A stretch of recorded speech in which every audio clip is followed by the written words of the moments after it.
अगर आप दिल्ली के अस्पतालों में किसी गंभीर बीमारी को लेकर गए हैं तो वहाँ से अगर आप वापस जिंदा आ गए तो आप ये समझ लीजिए ये आपकी अपनी किस्मत है, इसमें डॉक्टर्स का कोई कमाल नहीं है।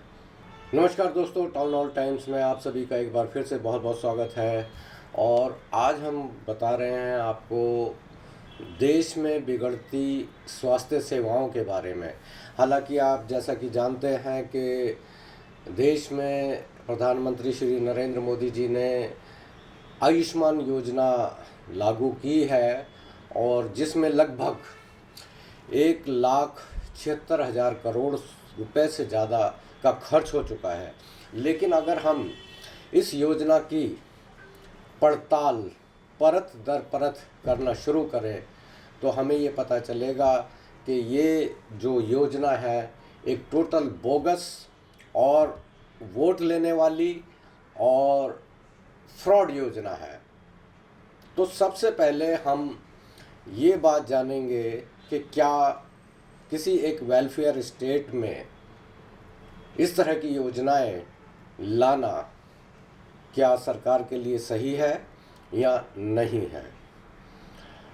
देखिए, भारत एक लोकतांत्रिक देश है और इसमें सरकार का काम होता है कि वो लोगों को स्वास्थ्य सेवाएं दे।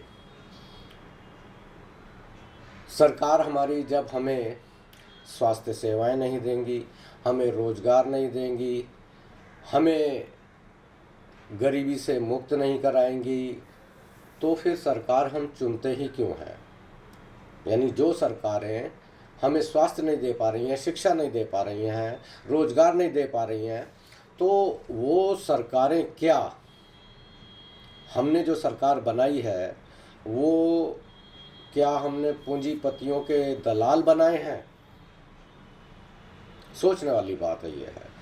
हालांकि स्वास्थ्य सेवा, रोजगार, ये 3 अहम मुद्दे हैं और जिसमें कि हम बात कर रहे हैं आज स्वास्थ्य पर। भारत के अंदर जब से, हालांकि ये बात हम पूरे 1950 से लेकर शुरू कर सकते हैं, लेकिन अगर हम पिछले 10 सालों की बात करें, यानी प्रधानमंत्री श्री नरेंद्र मोदी जी के कार्यकाल की बात करें, तो हमारे पास में जो आंकड़े आते हैं वो ये आते हैं कि देश में लगभग 10 लाख डॉक्टर्स की कमी है। देश में लगभग 10 लाख से ज़्यादा जो बेड हैं, यानी जो इतने हमारे पास में बेड होने चाहिए उतने बेड नहीं है अस्पतालों में।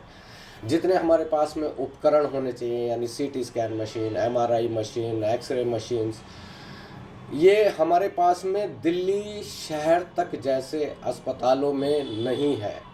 यानी हम दिल्ली के अगर मुख्य अस्पताल ले लें, जैसे राम मनोहर लोहिया अस्पताल ले लें, हम लोक नारायण जयप्रकाश हॉस्पिटल ले लें, हम सफदरजंग हॉस्पिटल ले लें, इन जैसे मुख्य अस्पतालों तक में proper CT scan machine, MRI machines तक नहीं है। दवाइयाँ भी अभी, यानी जैसे जैसे रिज़म बदल रही है वैसे वैसे दवाइयों का सिलसिला भी अभी ख़त्म होता जा रहा है। यानी अगर कोई लाइफ सेविंग ड्रग्स होगी, यानी जो थोड़ी सी महंगी ड्रग होगी, तो वो भी हमारे को, यानी मरीज को बाहर से लानी पड़ेगी, अस्पताल उसको नहीं देगा। और अगर कोई मान लो छोटी मोटी कोई सर्जरी हो भी रही है तो उस सर्जरी का सामान भी उसको लाकर बाहर से देना पड़ता है। अगर आप दिल्ली के अस्पतालों में कभी गए हैं और आपने कभी देखा है, हालांकि मीडिया में, अखबारों में, चैनल्स पर ये हमेशा आता रहता है, सोशल मीडिया पर अक्सर आता रहता है कि दिल्ली के अगर आप अस्पताल देख रहे हैं और अगर आप दिल्ली के अस्पतालों में किसी गंभीर बीमारी को लेकर गए हैं तो वहाँ से अगर आप वापस जिंदा आ गए तो आप ये समझ लीजिए ये आपकी अपनी किस्मत है, इसमें डॉक्टर्स का कोई कमाल नहीं है। वो तो जैसे तैसे करके अपना ट्रेनिंग पूरा करके या उसको इलाज देकर वो कर देते हैं। लेकिन अगर वैसे हालात में भी जहाँ पर बेड नहीं है, एक बेड पर क्या कहते हैं 3-3 लोगों को लेटा दिया जाता है और दवाइयाँ पूरी नहीं है, ICU जो वार्ड्स हैं वो नहीं है, तो वहाँ से अगर आप वापस जिंदा आ रहे हैं तो आप ये समझ लीजिए कि आपकी अपनी किस्मत है कि आप वापस आ गए, अदरवाइज़ आप वापस नहीं आ सकते दिल्ली के अस्पतालों में। अब ऐसी हालत में जैसा कि पूरा का पूरा सिनारियो बदला है, इसको 1990 में राजीव गांधी जी ने बदला और पूरा एकदम ओपन इकोनॉमी शुरू किया, और धीरे धीरे उन्होंने कहा था कि नहीं, हम जो सिर्फ बीमार यूनिट्स हैं हम सिर्फ उनका निजीकरण कर रहे हैं, और वहाँ से शुरू हुई कहानी। और अब धीरे धीरे हर चीज़ निजीकरण कर दी जा रही है, चाहे वो हॉस्पिटल हो, चाहे वो रेलवे स्टेशन हो, एयरपोर्ट हो, कुछ भी सरकारी जो चीज़ें हैं, सरकारी जो व्यवस्थाएं हैं, जितनी भी हमारी ये जो संस्थाएं हैं, चाहे डीटीसी हो, एमसीडी हो, या हॉस्पिटल्स भी हैं, अब आप ये मान लीजिए कि इनको निजी संस्थाएं चला रही है। निजी संस्थाएं यानी इनकी अब भर्ती नहीं हो रही है, एक निजी संस्थाओं के जरिए इनको डिप्यूट किया जाता है, वहाँ पर डिप्लॉय किया जाता है और वहाँ पर ये काम करते हैं। सिर्फ बड़े बड़े ऑफिसर्स रह गए हैं और थोड़े दिनों में हो सकता है ये पूरा का पूरा जो है ऑफिसर्स वगैरह सब खत्म हो जाए, इसमें निजी कंपनियों के ऑफिसर्स काम किया करेंगे। ये मैं सभी संस्थाओं की बात कर रहा हूँ और अब जो हम बात कर रहे हैं वो इसकी बात कर रहे हैं। तो ये आयुष्मान योजना, सबसे पहले इस योजना का जो विरोध आया था वो सब निजी हॉस्पिटल्स के जरिए ही आया था, क्योंकि उसमें पैसे का चक्कर था कि भाई अगर आपका पैसा जो है हमारा ज़्यादा बनता है तो उसको कैसे हमको मिलेगा। फिर इसके अलावा जो इसके अंदर फ्रॉड आए, जिसमें बिहार मध्य प्रदेश से जो फर्जी एक ही नाम से एक ही फ़ोन नंबर से लाखों लोगों का इलाज हुआ और वो पैसा फ्रॉड में चला गया। बिहार से केस आए, मध्य प्रदेश से केस आए, हरियाणा में तकरीबन बहुत सारे हॉस्पिटल्स ने, आधे से ज़्यादा हॉस्पिटल्स ने अपने आप को इस पे से डीपैनल्ड कर लिया कि भाई हम इसमें आयुष्मान योजना का इलाज नहीं करेंगे। उसका कारण यही था कि भाई इसमें जो उनको समय से पैसा नहीं मिल रहा था। दूसरी बात, इसकी एक खास बात ये थी कि सभी अस्पतालों ने सभी बीमारियों के इलाज के लिए नहीं हाँ भरी हुई है।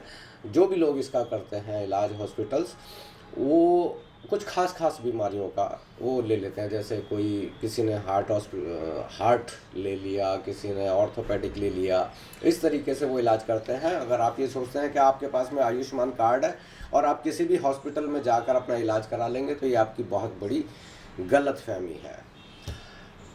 और जैसा कि मैंने बताया कि दिल्ली में जब हमने एक आरटीआई डाली थी तो दिल्ली में तकरीबन 99 हॉस्पिटल के पास में अपनी एमआरआई मशीन, अपनी सीटी की स्कैन मशीन्स अगर थी तो वो ख़राब पड़ी थी, फंक्शनल नहीं थी। अगर 2 थी तो 1 ख़राब पड़ी है। डॉक्टर्स नहीं है, पूरा पैरामेडिकल स्टाफ नहीं था।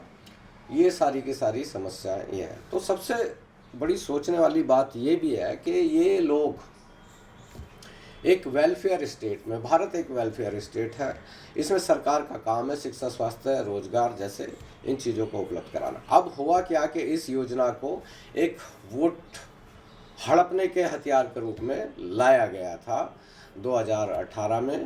तो इसमें लोगों को कहा कि भाई हम तुमको इतना इलाज देंगे, कैशलेस देंगे। अरे भाई आप क्यों देंगे? आप कैशलेस इलाज या प्राइवेट हॉस्पिटल में इलाज क्यों करवाएंगे?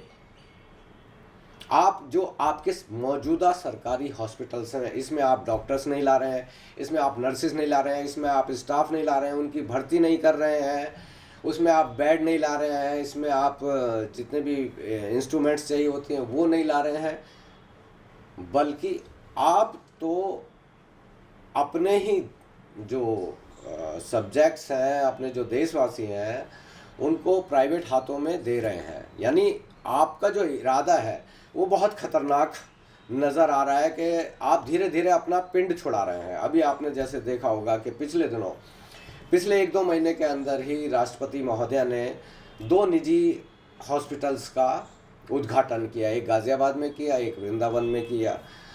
दिल्ली के मुख्यमंत्री ने एक निजी हॉस्पिटल का उद्घाटन किया। क्यों किया भाई? आपके पास में आपके सरकारी हॉस्पिटल्स कहाँ हैं? वो बजट में और वैसे वादे कर रहे हैं कि हाँ जी हम हॉस्पिटल बना रहे हैं। अरे भाई आप हॉस्पिटल मत बनाइए, जो जितने मौजूद हैं, पहले जितने मौजूद हैं आप उनके अंदर सही तरह की व्यवस्था कीजिए।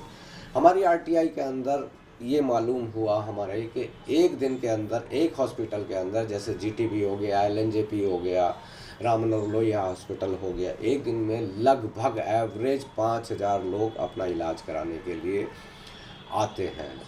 तो 5,000 लोगों का इलाज, यानी अगर ओपीडी में आ गए डिफरेंट डिपार्टमेंट में डिफरेंट, और आपके पास में डॉक्टर 10 भी नहीं है, तो आप किस तरीके से इलाज कर सकते हैं। और इसी चीज़ का आपने फ़ायदा उठाते हुए आयुष्मान योजना को आप ला दिए। अब आयुष्मान योजना में भी लोगों को बेवकूफ़ बना रहे हैं कि जी हमने तो इनके लिए, लोगों के लिए, वो कहते हैं कि हमने लोगों के लिए हमने इलाज की सुविधा कर दी, मुफ्त सुविधा कर दी। मुफ्त सुविधा कर दी, वो किसके लिए कर दी? सबसे पहले आप इसको समझ लीजिए। आपने रिक्शा वाला, तांगा वाला, खोमचे वाला, जो दिहाड़ी मजदूर है, ये आयुष्मान योजना के अंदर ये लोग आते हैं। तो आपने इस योजना को सिर्फ और सिर्फ वोट लेने का एक तरीका बना लिया है। बाकी इसका देश से या सरकार की तरफ से मिलने वाली सुविधाओं का कोई मतलब नहीं है। ये जो योजना है एक पूरी तरीके से एक बोगस योजना है। अगर इस पर पूरा का पूरा अगर हम ध्यान देकर अगर इसको हम समझें तो समझ में आ जाएगा कि ये एक पूरा का पूरा सरकारी फ्रॉड है। हमारी ये सरकार ये नहीं चाहती कि लोगों को सही ढंग से, सभी लोगों को, देश के सभी लोगों को सुविधाएं मिले और उनका इलाज हो। दोस्तों, आपको ये हमारा कार्यक्रम या ये जानकारी आपको हमें कैसे लगी, आप हमें ज़रूर बताइएगा। अगर आप इस चैनल पर अभी आए हैं, जुड़े हैं, तो हमारे चैनल को लाइक कीजिए, सब्सक्राइब कीजिए, शेयर कीजिए और हमें बताइए कि हम इस तरीके से किस किस तरह की योजनाओं का या किस किस टॉपिक